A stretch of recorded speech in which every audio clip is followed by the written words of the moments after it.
And here we go from classic. From 1906, was it, or 1907? 1907. From 1907 to 2010.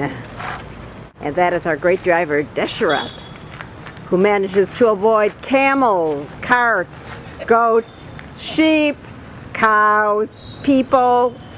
And this is the Maharajah of Gondol's old palace. Poor guy has to make do with only 4 these days. That's the ladies section. Zenana. 350 years old. Yeah. This is the oldest palace in Gondol now. His first palace. You have to start somewhere, and if you're going to start somewhere, you might as well start here. In 1947, when India became independent, the Maharaja no longer had the power to rule or anything like that.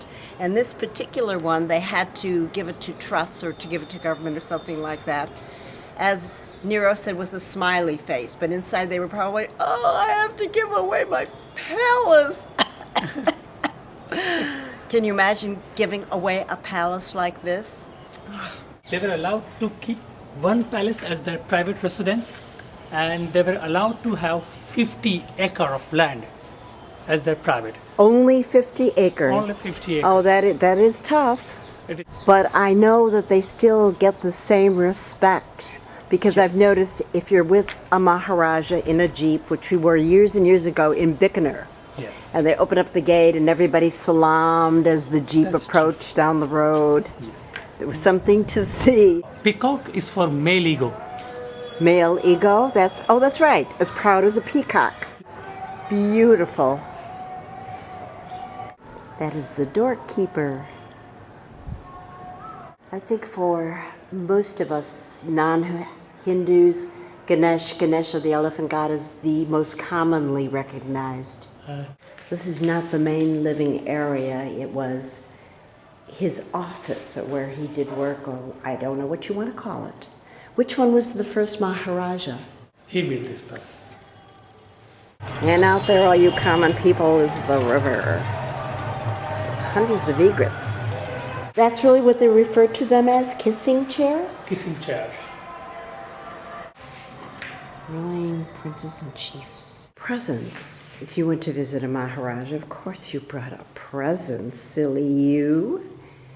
Not flowers, not wine. It would have to be something like that. A saddle. Camel seat. A camel seat.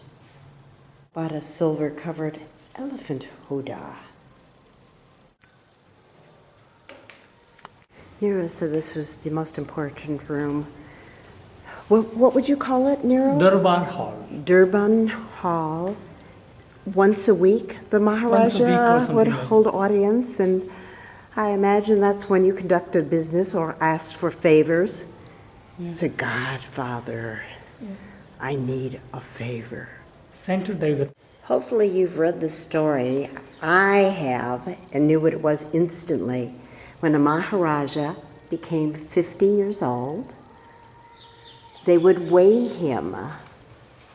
He would sit in the center, and his subjects would put equal amounts of gold, depending upon his weight. It's the weighing ceremony. That might have been one of the good times to be really, really obese. There's also a small museum. I think this is pretty amazing. The 20th king of Gondol was a genius. He was an architect, engineer, doctorate of medicine. Notice nobody ever talks about the poor Maharani. It was just her job to give birth,